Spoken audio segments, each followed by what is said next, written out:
everyone, it's Dr. Hayes, and in today's video, we're going to be talking about Alchemised by SenLinYu. I'm hoping that's how you pronounce the name, but massive apologies if not, and also massive apologies for me about to butcher all the characters' names in this video too. But we're going to talk about Alchemised and be discussing my opinion on it, and the dust cover is probably going to fall off several times during this video because it's just such a hefty book.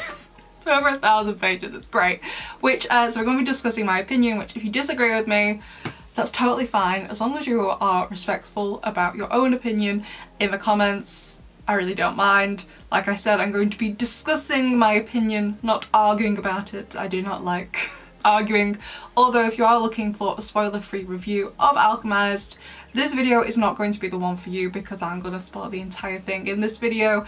So here is your warning now. Click off if you have not read it. Okay, so Alchemised. I did really enjoy it, and perhaps enjoyed is a wrong word for a book of this nature, but there has been something wrong with me ever since I watched The Killing Fields unsupervised at the age of 8. So yes, personally I did enjoy it, and I gave it 3.5 stars. And perhaps you're like, well, that's rather low if you enjoyed it. For me, with how I rate books, like my system, I think everyone was different, but for me, 3 stars is good. Anything 3 stars is good. Anything less than that, I'm like, that was bad. Obviously anything higher, 4 stars, 5 stars, much better. So obviously they all have different reasons why they might be lower than 3 stars, and is a bad book, the exact reason will correspond to said book and my opinion. So to me, 3.5 stars is a good score. Obviously not the best score, it's not 5 stars, but it's still good, okay? You know what I mean? It's still a good rating. And if I'm being honest, I didn't know much about this book going into it. Even though I love books, I personally wouldn't describe myself, perhaps you were complete opposite to me, but personally I would not describe myself as someone who is particularly aware of what's coming out and what that book is about. Like, this entire year, I have only pre-ordered 1 book. Perhaps you're completely different, perhaps you really know what's coming out, maybe you make loads of pre-orders. That's not for me, that's not who I am. So like I said, only pre-ordered 1 book the entire year. That's clearly how unaware I am of what's coming out. Although I have recently started working in a bookshop, so I am expecting that to change the longer I work there. I'm gonna know, like, oh yeah, such and such is gonna be coming, oh god, it's gonna be coming out. So I am expecting that to change. But Alchemised literally came out, I think, the 2nd or the 3rd week I started working there. So as you can imagine, I did not know it was adapted from a Dramione fanfiction. Now, first of all, I did not know that going into it, and I did manage to work it out myself due to how painstakingly similar, like 90% of the characters in Alchemised are to Harry Potter. And I pretty much had worked it out by the time, so in part 1, where Helena goes to meet, well, she doesn't goes to meet, she is forced to meet Cain at Spirefell, whatever the mansion was called, whatever. Or I suppose re-meets Cain since she's lost her memories. And as a result, upon their meeting, I quickly worked out what the entire plot of the book was going to be because of that. Because I am a writer myself, I do find it quite easy to predict plots. It's much harder, I feel, for a book to be able to surprise me.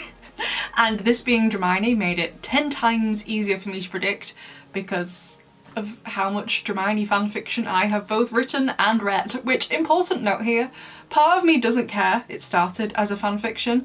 I know other writers get really up in arms about fanfic and they don't like it. Like, I remember years ago, I don't remember the name of this creator, thank god, but I remember watching this video, I can't remember what it was called, but they were an author and they started talking about their opinion on fanfiction, and they were like, yeah, when I read a book and the author has written fanfiction, it unfortunately shows. And I was like, well, you're not a very nice person. And it unfortunately shows. Like, I am 29 now, I have been reading and writing fanfiction since I was like 13, 14 years old, and I do feel like writing fanfiction has fundamentally helped to develop and shape me as a writer. It allowed me to practice and get feedback from people on the internet who are hiding behind a random username so they weren't afraid to be rude to me. But honestly, it did really help me. It was difficult, don't get me wrong, like I remember when I was 15 years old at the end of high school, I did my GCSEs, which in the UK are like the big exams you have here at the end of high school. And I think I had another week left to go, but I came home from the exam. I was like, right, I revised that morning, had the exam early in the afternoon. I put on the final Harry Potter film to watch, and I just sat there after the exam and banged out 2 chapters of fanfiction, and then that evening I did revision for the final exams I had the following week. So like, it's really helped to shape me as a writer, to be honest, and it's often why I've also struggled with other things, like definitely for Harry Potter fanfiction. Usually you can just say Gryffindor common room, Great Hall, and unless there's been some major change to them, you never really have to describe the setting. So definitely as a writer, one thing fanfiction did kind of, I suppose, stunt my growth on was setting descriptions, because I would just say like, oh, the so-and-so entered a room, and I just wouldn't describe the room, because well, everyone knows what it looks like, and I'm like, no, they haven't walked in the Transfiguration classroom, you need to describe this room, because people reading this don't know what it looks like. So honestly, I think fanfiction is an incredibly useful tool because it allows me to basically practice. I don't know if other writers feel the same way, but I absolutely love fanfiction. So the rating has nothing to do with me disliking fanfiction or that it was adapted from fanfiction. I love fanfiction. I am planning on writing and reading fanfiction until I die, okay? I love it. It has my heart. So on one hand, I think SenLinYu did an excellent job at capturing all of the Harry Potter characters, or at least the characters they used. I haven't read Manacled, I think. Only Alchemised, but I think they did an excellent job because, like I said, I went into this book not knowing it was Dramione, but I worked it out fairly quickly just from the characters alone. However, that being said, I would really like to see what they can do with their own original characters. So like I said, I haven't read Manacled, so I'm not entirely certain who each character corresponds to in Harry Potter. Some are very, very obvious, like Luke is Harry, Lila is Ginny. Some are super obvious. Some aren't so obvious, like I wasn't so sure about Shinso or Elaine, but if they were original, I didn't think either of the two of them were particularly very strong characters in terms of like their development and portrayal. I think they were rather flat, especially Elaine. Like, she came across as working for Moreau, which was like the Voldemort character, although I'm not 100% sure if she actually was, but like I felt like after what happened to Luke at the cathedral dungeon thing, like, and she was taking care of him but she was doing it like badly, it kind of came across that she was like a double agent or whatever, but I was never actually sure.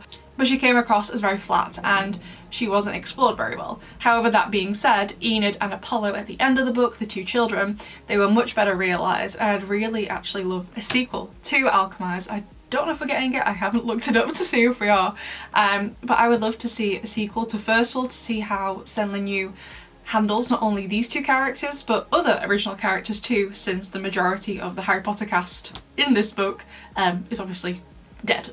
Pretty much everyone died apart from Helena, Kane and Lila, by the sounds of things, what I remember. Pretty much everybody is dead. So I'd like to see how they handle a whole new cast of characters. And another reason why I would personally love a sequel, my arm, god, it's so heavy. One thing I did find dissatisfying about the plot, which is one reason I love a sequel for, was how Helena was basically written out of like the history at the end, which, don't get me wrong, I understood why it was like that. There wasn't really anyone left to verify what she did, and it seemed like everything she did do, Crowther largely took credit for, so no one knew. Anyway, so I did get it, I understood. But I did finish the book feeling largely unsatisfied because of it. So not only do I want to see how SenLinYu can handle a whole cast of original characters, but I also would like to see the ends tied up a little bit more neatly, you know what I mean? And actually have Helena and Kane come back to Palladia and be like, hey, this is actually what happened, and see what the backlash is with Kane, and Helena to reveal everything that she knows, you know what I mean? I just definitely finished the book feeling a bit, okay. That was my reaction to the ending. Like, it was nice, it was sweet, it was cute with Enid and Apollo, but I was a bit like, yeah, And speaking of the plot, I did largely like it. Personally, I do enjoy books set during wars or a period of political turmoil. One of my favourite books of all time is The Well of Ascension by Brandon Sanderson, which is set during like a war and is full of politics and political espionage and political intrigue. So I really enjoyed that book for that. It's also a fantasy book. And I enjoyed how Kane in this book was giving all this information to the Resistance, knowing he would get harmed basically as a result, since it was becoming more and more obvious to Moreau that there was a mole. I really enjoyed that aspect. Although honestly, I was having this discussion at work with my colleagues, I wasn't sure I would describe it as a war story, and I don't think my colleague would either. Helena isn't really ever on the front lines apart from at the field hospital towards the end of part 2, I think, if I'm remembering correctly. So whilst it's obviously set during a war, I'm not trying to dispute that. I would say it's more of a like an espionage romance rather than a war romance. Although to be honest, I'm not really sure it matters what I would class it as. But I did enjoy how Kane was like, you know, you'll get information from me as long as Helena is safe, and then Helena, when she really starts to fall for him and has feelings for him, she does the same for him with Crowther. So yeah, anyway, really liked the plot, definitely my thing, even though it definitely did follow the basic Dramione plotline. If you don't know what I mean, basically when I was younger and reading a lot of Dramione fanfics, there were a lot of Dramione tropes which tended to be a war story, spying with the war or just before the war starts, head girl, head boy, fake dating, and body swap. Honestly, I never got the body swap thing. I never enjoyed a body swap fic, but I loved the other ones. So it definitely did follow like the basic Dramione trope story. But honestly, I don't mind the plot of a story being easy to predict as long as it's interesting to read. Like for example, I just got done reading The Woman in Black. The plot was very easy to predict, but I was so bored all the way through. I was just like, can this be over? No, I'm done with it. I was so done with it. It's not very long, but I was just like, okay. So I have no problem with a book being easy to predict because I am able to predict the endings of most books. It's very difficult to surprise me, as long as they're good. And obviously I did enjoy the plot of this. However, that being said, whilst I largely enjoyed the plot, I personally, towards the end of part 3, before they leave Palladia, I personally did not buy that Lucius's character, which would be Atreus? When it comes to discussing fantasy books, I have no clue how to say the name. I didn't personally buy him giving his soul willingly to free Kane towards the end of part 3. The reason given in Alchemised is that he does it because Kane reminds him of Enid, his wife. And we are told repeatedly, you know, that he really loved Enid, like he was obsessed with her, beyond gone for her. However, I never fully bought it because we were just told that information, we were never shown them, we never got to see them interact. Like all they really needed was like one moment where perhaps Helena remembers Kane being dropped off at the alchemy tower like at the start of a school year or being picked up at the end by his parents, and she can see how they interact, both as firstly as a couple and then also as like a family unit. And furthermore, another reason I didn't buy it is that Atreus takes over Kane's job in part 3 of trying to find the remaining resistant members, and he seems fully focused on that to the point he almost kills Helena when he sets her room on fire. So I do find it hard to believe he'd be like, oh my god, sure, I will willingly give my soul to save my son, when I never previously seemed to care about him that much, and I like him even less now I found out he was the spy all along. So personally, I just don't buy it. And another thing I also had a bit of a problem with in the plot is that a lot of the time when Helena was in trouble, Kane was there to save her, and I don't mind that upon occasion because he was very protective of her, so it did make sense, but every time he was pretty much there. So whenever something started happening, I was like, well, Kane's gonna show up. I was never worried. I was like, is Kane's gonna arrive? Alright. So whilst on one hand there are a lot of stakes in the novel, when Helena was directly targeted, there weren't really any stakes because I was like, well, Kane will be here. So again, I get he loves her, I get he is very protective of her, like she talks about like how he's like a dragon and they hoard what belongs to him, so she belongs to him in like the like twisted contract, like she is meant to be his now and after the war.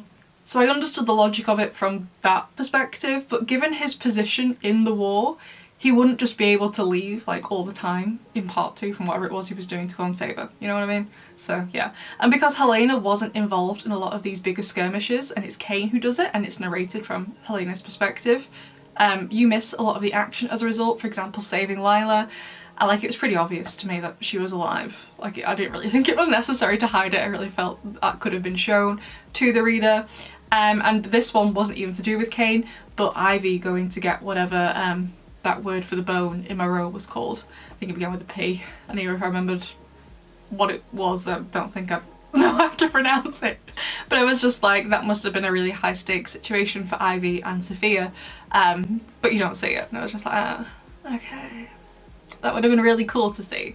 So speaking of which, let's talk about the relationships in the book. Cain and Helena obviously had the central relationship, and I enjoyed how things progressed with them, although I was confused why they argued so much.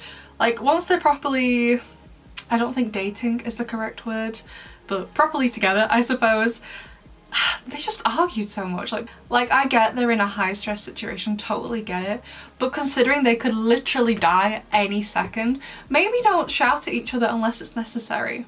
I feel like if I was in that situation, I'd make every second count and not be so mean to the person I'm apparently in love with. And I know the undying thing and the array was having an effect on Cain, but he seemed to be able to hold it in at other times, so it was just a bit like, okay. There weren't that many other relationships explored. One thing I did enjoy was how, even though it did seem like a quite big and well-realised world, it kept the characters and the plot, everything quite small and tight without making it seem like it was small. I personally, just as my preference, perhaps you disagree, I enjoy things that do have a smaller cast of characters rather than loads and loads of people, because I struggle learning names just in my everyday life. So I'm like, who's that? So I enjoyed that it was small, but it didn't feel that small. So we had Helena and Luke, Helena and Lila, Helena and Crowther, Helena and Ilva, Helena and Pace, and Helena and Aurelia. Aurelia? Yeah, which I think is pronounced the same way as Colin Firth's love interest in Love Actually. But anyway, I did enjoy all the different relationships. They were quite different depending who they were. So obviously Luke and Lila were Harry and Ginny, and I really enjoyed, and perhaps enjoyed isn't the right word, but I did really enjoy reading how Ilva and Crowther were basically just absolutely vile to Helena, and they just like expected her to be okay with it. However, let's talk about the dialogue, which is one central reason, after some stuff with the plot, why this book isn't rated higher than 3.5 stars. Because right, most of the time the dialogue was fine. As in, when I say it was fine, I'm talking that it made sense. However, a lot of the time as well, there were some points where it just didn't make sense. Now, this wasn't an issue related to one character, and I could maybe get it if they, like, a certain character had a really unique speech pattern. I could dismiss it then. I'd be like, oh, that's just how they talk. It was all the way through the book and it's from different characters. And I don't have an example to read out because it's literally everywhere. So if you read it, I'm hoping you get what I mean. But just like, someone will say something and then what another person replies with makes absolutely zero sense. Don't get me wrong, it's definitely not all of the dialogue, but some of the dialogue is like this to an extent that it confused me so much that I'd find myself having to reread entire conversations more than once, more than twice, and still not understanding. So yeah, otherwise I think the dialogue was in keeping with the Harry Potter characters. It was one of the reasons I was able to work out who they were so easily without knowing it was Dramione before I started. But sometimes I was just like, what are you saying? But now let's talk about the world building, and I did largely like it. While the characters' relationships I did think were very, very close to Harry Potter, I definitely think SenLinYu really made this world their own. Obviously, yes, it was also magical like Harry Potter, and I would think Amorous, if that's how you pronounce the name of the horse bird thing, was like kind of based on Bookbeak. But other than that, the metal and the powers associated with them and the resonance I thought was great. I really loved how necromancy was used by the opposition. The opposition's not a football match. And kind of like how religion was kind of looked at. Religion isn't really a huge deal in Harry Potter from what I remember. I'm more familiar with the films and the books. I have read all the books. I've only ever read the Harry Potter books once when I was growing up. And I was seeing the films a lot more. And I really liked how, you know, everyone was aghast at Helena suggesting using necromancy, and then she brings Sauron back to life. When again, people find out they're just like beyond it. They're like, no, we have to like stay pure in this war and not use necromancy, and only then will we get the help and stuff, and only then will we win. Thought that was really, really good. But I did feel like there were some things that didn't make sense. Like the array, I'm still not even sure what an array was, couldn't describe it to you, could not explain it to myself. And I was confused about the Undying and Moreau. I understood that he gives them the power to be like almost immortal because you can kill them, but I still didn't understand, I still don't understand how or why Moreau needed them to survive, or how he was like feeding off them. that wasn't explained well enough. But like, if we're just talking about the world building itself, I think it was almost there. Like, if we're just rating the world building, I'd give it like a 4 out of 5 stars. I did think it was really, really good. To have to change absolutely everything from a Harry Potter fanfiction to something of their own. Thought it was great. But now we're going to talk about the dark themes in this book. And this was a real sticking point for me. And this is going to sound weird, but please stick with me. But I would not class this book as dark. So, just stick with it, okay? I will make my point, I promise. So, for example, there was this teeny tiny section in the book that had the potential to be great, but it just wasn't. So it's towards the end of part 2, they have lost the war, so everyone from the resistance who's still alive has been taken to the alchemy tower. A lot of them have been locked in cages, like Helena, she's like locked in a cage with Pace and some other people. And chained to the wall is Lila and Soren's mum, Rhea, I think that's how you pronounce the name, it's R-H-E-A. And Titus has got knives stuck all over him. He's not in pain though, I'd assume due to his neurological condition. He takes knives out, he cuts skin off Rhea and he eats it in front of her. Now, I love dark things. I love writing dark things. I was like, oh my god, that's fabulous. More. Arthur Weasley slowly eating Molly Weasley? Yes! But that was it. There was nothing else to that bit. It was literally, Rhea is chained up, Titus has knives sticking out of him, takes them out, cuts some skin off, eats it. Done. There was nothing else to it. And that's not the only instance of it. For example, in part 1 when Aurelia, I'm very sure not how to pronounce her name, she takes out one of Helena's eyeballs. Again, it's just over so quick. To me, dark books work the best when they make the reader feel truly uncomfortable. And in my opinion, as a writer, the best way to do it is to really hone in on and describe those moments and fully realise them. So for example, for the Rhea and the Titus scene, what does Rhea look like? I'm assuming she's naked if he's cutting bits of skin off her, but are there pieces of her skin missing already, or is this Titus's first bite? We're not sure. Why is he doing this? I understand he's got this neurological condition, and through the novel I wasn't actually sure if Titus understood he was even married to her. Wasn't 100% sure, but like, who's forcing him to do this, or if he's not forcing him because he did seem to be enjoying himself, who is telling him to do this? What is Rhea's reaction? Is she screaming? Is she crying? There wasn't really much reaction described. Can Helena hear him eating it? Does she feel a bit sick at watching that? Because I'm sure anyone would. But there was just like, this is what's happening. And we're done, let's move on. Again, with the eyeball, there are muscles all around your eyeball that keep it in place, and then there's another muscle and the optic nerve at the back, which Aurelia just seems to sever all in one go. So while obviously those, I understand, would be extra descriptions that, oh god, that would have added to the overall length of this book, my hand, ow! I would have cut back on some areas in part 1 and 2 with the relationship, because a lot of it wasn't necessary to fully explore them and realise these darker moments. So to me, whilst I think a lot of people may have found Alchemised quite dark, to me, no. I would describe this book as mildly unpleasant, but I also find going for a jog mildly unpleasant, but I still subjected myself to that for 25 minutes this morning before I filmed this video. So this book wasn't dark, in my opinion. Like, to me, if you're gonna write a dark book, then let's write a dark book. Let's go absolutely all in. Let's leave absolutely nothing left in the ideas section. Let's put it all on the page. This wasn't really dark. It was just like, well, that's not good. Anyway.